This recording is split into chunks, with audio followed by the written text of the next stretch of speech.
শোনো শোনো শোনো সবে শোনো দিয়া মন, আজ আমি রেঁধেছি থোর বড়ি খাড়া, খাড়া বড়ি থোর করিয়া যতন। কুমড়ো, কুন্দ্রি, মিষ্টি আলু, সজনে ডাঁটা, সিম, পেঁপে।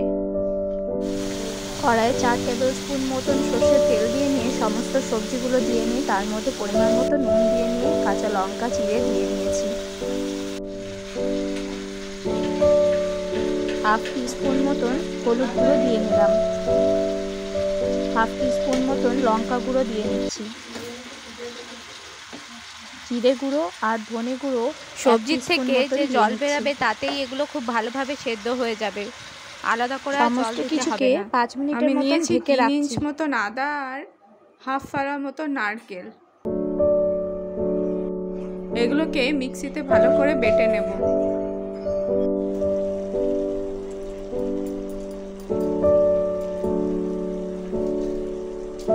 বেটে রাখা নারকেলটা দিয়ে নিলাম আর আদা বাটাটাও দিয়ে নিচ্ছি। নারকেল বাটা আর আদা বাটাটা দিয়ে নেওয়ার পরে ভালো করে মিশিয়ে নিচ্ছি।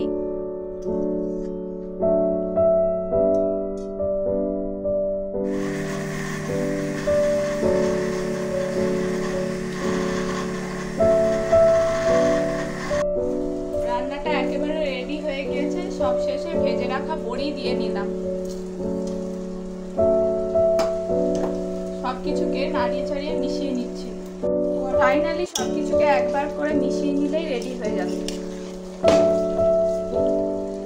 আপনারাও রেসিপিটি একবার বাড়িতে বানিয়ে দেখবেন। বহু পুরনো এই রান্নাটা। থোর বড়ি খাড়া, খাড়া বড়ি থোর, এই ছিল প্রবাদ বাক্য। আপনারাও বাড়িতে এই থোর বড়ি খাড়া অবশ্যই বানিয়ে দেখবেন। কথা দিলাম বাড়ির সকলের খুব ভালো লাগবে।